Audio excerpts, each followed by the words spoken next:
నమస్తే, welcome to our channel. నేను సిరి. AP మాజీ ముఖ్యమంత్రి జగన్మోహన్ రెడ్డి గారు ఇంకా త్వరలోనే అరెస్ట్ కాబోతున్నారా?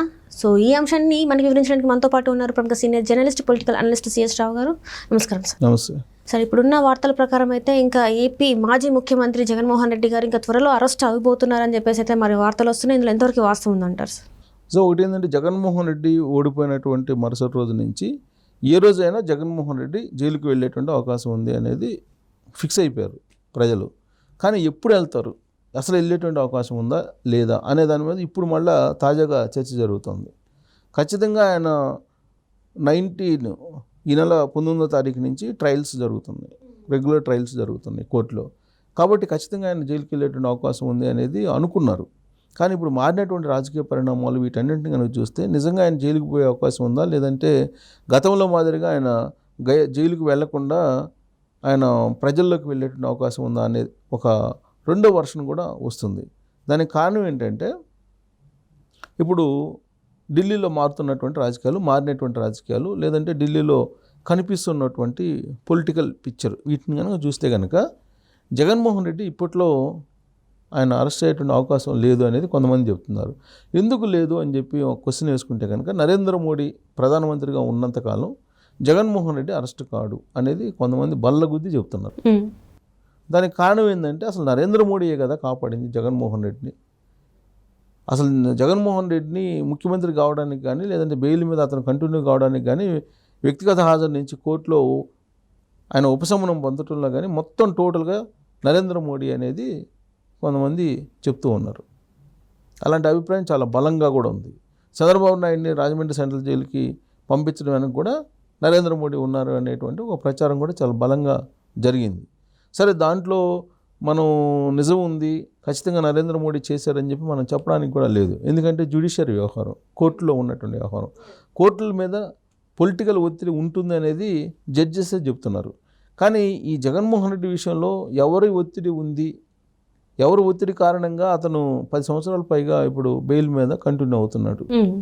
అసలు మొత్తం జ్యుడిషియరీ చరిత్రలోనే, హిస్టరీలో మొత్తం న్యాయ వ్యవస్థ చరిత్రలోనే 10 సంవత్సరాలకు పైగా బెయిల్ మీద ఉన్నటువంటి పొలిటికల్ లీడర్ కానీ, లేదా మామూలు ఎలాగ ఉంటారు, పొలిటికల్ లీడర్ లేరు. దీన్ని ఒక సబ్జెక్ట్ కింద తీసుకొని న్యాయశాస్త్రంలో పొందుపరచాలనేటువంటి ఒక ఆలోచన కూడా ఇప్పుడు తీసుకొస్తున్నారు. అసలు ఈ 10 years ఉన్నది అంటే, అసలు బెయిల్ మీద 10 years ఉన్నది అంటే అసలు ఎట్లా సాధ్యమైంది? ఎవరు సపోర్ట్ వల్ల సాధ్యమైంది సార్? అసలు ఖచ్చితంగా రాజకీయపరమైన ఒత్తిళ్లు లేకుండా అది సాధ్యం కాదనేది నగ్న సత్యం. అది జడ్జెసే చాలామంది న్యాయ వ్యవస్థ మీద రాజకీయపరమైన ఒత్తిళ్ళు ఉన్నాయి, బాగా ఒత్తిళ్ళు తట్టుకోలేకపోయిన పరిస్థితులు కూడా కొన్ని సందర్భాల్లో ఉన్నాయి అనేది కూడా ఒకనొక సందర్భంలో రిటైర్డ్ చీఫ్ జస్టిస్ వీళ్ళు చెప్పారు. కాబట్టి మనం వాళ్ళ మీద యాక్షన్స్ తీసుకోవచ్చు కదా సార్, తీసుకోవడానికి కుదరదంటారా? మరి ఇప్పుడు ఎవరైతే ఒత్తిళ్ళు చేస్తున్నారో వాళ్ళ గురించి బయట పెట్టడానికి అవకాశం లేదంటారా? మరి మొత్తం నడిపిస్తుంది పొలిటికల్ లీడర్స్, లెజిస్లేషన్ వ్యవస్థ, మొత్తం ప్రభుత్వంలో ఉండేటువంటి వాళ్ళు ఏది చెప్తే అది నడుస్తుంది కదా అన్ని వ్యవస్థల్లో. జ్యుడిషియరీ కూడా అంతే అంటే, ప్రజల కొరకు ప్రజల కోసం ఎన్నుకోబడినటువంటి ప్రభుత్వాలు, అదే కదా ప్రజాస్వామ్యం అంటే. ప్రజల చేత, ప్రజల కొరకు, ప్రజల కోసం ఎన్నుకోబడినటువంటి ప్రభుత్వం. ప్రజల కోసం న్యాయం జరుగుతుంది, ఎక్కడ ప్రజల కోసం పనిచేస్తున్నారు అసలు ప్రభుత్వం అయినా కూడా? ప్రభుత్వం ఏది చెప్తే అది చేస్తారు. ప్రజల కోసం ఏం చేయాలి? ఎజుగుడు ఇప్పుడు 4 పిల్లర్స్ సొసైటీలో, ఈ 4 పిల్లర్స్ కూడా ఏ పిల్లరు ఆ పిల్లరు వంతు ఉంటే కనుక బాగానే ఉంటుంది. బట్ రాజ్యాంగంలో కూడా ఏ వ్యవస్థకి ఆ వ్యవస్థకి ఎంత స్వేచ్ఛ ఇవ్వాలో అంత ఇచ్చారు. అలాగే ఎన్ని కట్టుబాట్లు పెట్టాలో అన్ని కట్టుబాట్లు కూడా పెట్టారు. కానీ ఇక్కడ ఏమవుతుంది, రాను స్వాతంత్రం వచ్చిన తర్వాత నుంచి మారిపోయినటువంటి పరిస్థితులు, రాజకీయాలు ఇవన్నీ మారిపోయాయి, నైతికత ఇవన్నీ పోయినాయి. ఒకప్పుడు రైలు ప్రమాదం జరిగితే రైల్వే శాఖ మంత్రి రాజీనామా చేసినటువంటి సందర్భాలు ఉన్నాయి. కానీ ఇవాళ రైలు ప్రమాదం కాదు కదా, కొన్ని వందల మంది చచ్చిపోయినా కానీ అసలు కనీసం దాన్ని నైతికత కింద చూసుకొని రాజీనామా చేసే పరిస్థితి ఎక్కడా లేదు కదా ఇవాళ. ఇప్పుడు గుజరాత్లో మొన్న ఎలక్షన్ ముందు, గుజరాత్లో అసెంబ్లీ ఎలక్షన్ ముందు అక్కడేదో ఒక వంతెన దిగిపోయి 40 మంది 50 మంది చనిపోయారు. కానీ దానికి బాధ్యత ఎవరు వహించలేదు కదా, నైతిక బాధ్యత కూడా ఎవరు వహించలేదు కదా. ఇప్పుడు ఇక్కడ పడవ ప్రమాదంలో జగన్మోహన్ రెడ్డి ముఖ్యమంత్రిగా ఉన్నప్పుడు చాలామంది చనిపోయారు, నైతిక బాధ్యత వహించలేదు కదా ఎవరు. పర్యాటక శాఖ మంత్రి కానీ, లేకపోతే ఇంకొకరు కానీ ఎవరు నైతిక బాధ్యత వహించలేదు కదా. ఒకప్పుడు లాల్ బహదూర్ శాస్త్రి లాంటి వాళ్ళు ఉన్నప్పుడు అలాంటప్పుడు చిన్న ఇన్సిడెంట్ జరిగినా కానీ దానికి నైతిక బాధ్యత వహిస్తూ వాళ్ళు పదవుల నుంచి దిగిపోయేవాళ్ళు.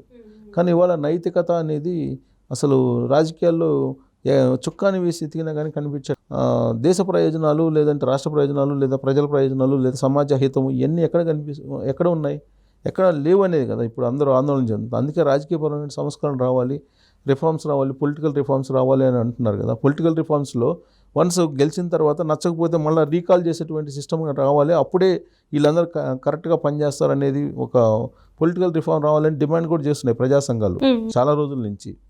అది కనుక వస్తే కనుక ఇప్పుడు నచ్చకపోతే వాళ్ళని రీకాల్ చేసేటువంటి సిస్టమ్ వస్తే వాళ్ళు ప్రజాసేవకుల మాదిరిగానే ఉంటారు. వాళ్ళు వన్స్ గెలిచిన తర్వాత వాళ్ళు ప్రభువుల్లాగా మారిపోతున్నారు కదా, సేవకుల్లాగా కాకుండా ప్రభువుల్లాగా మారిపోతున్నారు.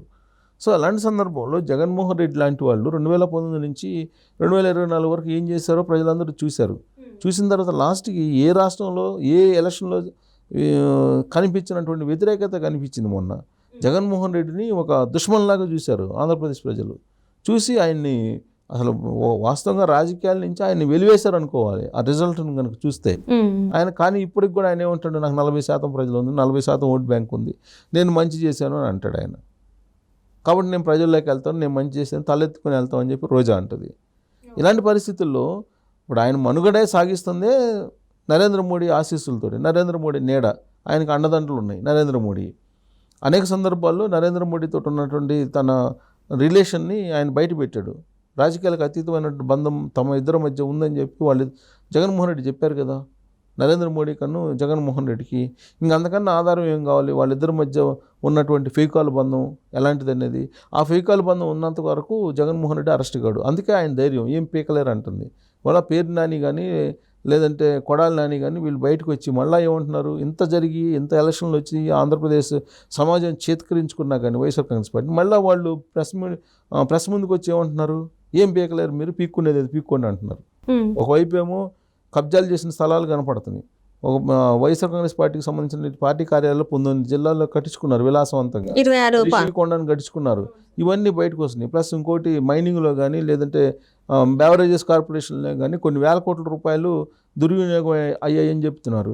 అలాగే ఫైనాన్స్ డిపార్ట్మెంట్లో చూస్తే జీఏడీలో ఫైనాన్స్ డిపార్ట్మెంట్లో కనుక చూస్తే అక్కడ ఎవరెవరికి ఎంత డబ్బులు ఇచ్చారో కూడా తెలియనటువంటి పరిస్థితి. ఇన్ని అవకతవకలు అక్రమాలు పెట్టుకున్నప్పటికి కూడా మేము ప్రజలకు మంచి చేస్తాం, మేము ప్రజల్లోకి వెళ్తామని చెప్పి అంటున్నారు. ఏం పీక్కోండి అని చెప్పి అంటున్నారంటే నరేంద్ర మోడీ సపోర్టు, కేంద్ర ప్రభుత్వం యొక్క సపోర్ట్ లేకపోతే జగన్మోహన్ రెడ్డి ఆ విధంగా మాట్లాడతారా? జగన్మోహన్ రెడ్డి మనుషులు పేరుని నాని కొడాలి నాని లేదంటే రోజా మాట్లాడుతున్నారంటే వాళ్ళు ఇప్పటికి కూడా భయపడినటువంటి పరిస్థితి ఉంది. అంటే 164 మంది కూటమికి ప్రజలు ఇస్తే 11 మందితో ఉన్నటువంటి పార్టీ పీక్కోండి అన్నారంటే వాళ్ళు ఏ ధైర్యంతో అన్నట్టు? అంటే మరి ఈ త్వరలో నిజంగానే మరి జగన్మోహన్ రెడ్డి గారు అరెస్ట్ ఉందంటారా? ఇవన్నీ కనుక చూస్తుంటే జగన్మోహన్ రెడ్డి ఇప్పట్లో అరెస్ట్ అయ్యేటువంటి పరిస్థితి లేదు. ఇప్పటికీ కూడా పీక్కోమన్నారు కదా వాళ్ళు, ఏం పీక్కోమన్నారు కదా. దాని అర్థం ఏంటి? మీరేం చేయలేరు, అరెస్ట్ చేయలేరని. ఎందుకని అరెస్ట్ చేయలేరంటే పైన గాడ్ ఫాదర్ ఉన్నాడు. సో పైన గాడ్ ఫాదర్ ఉన్నారు కాబట్టి ఇప్పట్లో జగన్మోహన్ రెడ్డి అరెస్ట్ అయ్యేటువంటి పరిస్థితి లేదు. అందుకే ఆయనేమో జనాల్లోకి వెళ్ళాలని ప్లాన్ చేసుకుంటున్నారు. వీళ్ళేమో పీక్కోండి మేము చేసేది నేను చేసాం కదా, మీకు చేత ఏం చేసుకోండి అంటున్నారు. గాడ్ ఫాదర్ని కాదని వీళ్ళు ఏం చేయలేరు. కాబట్టి జగన్మోహన్ రెడ్డి కూడా ఇప్పట్లో జైలుకు పోయేటువంటి అవకాశాలు లేదని చెప్పి మనం తాజా పరిణామాలు రాజకీయ పరిస్థితులు చూస్తే కనుక మనకి అర్థమవుతుంది. Right. Thank you so much. Thank you.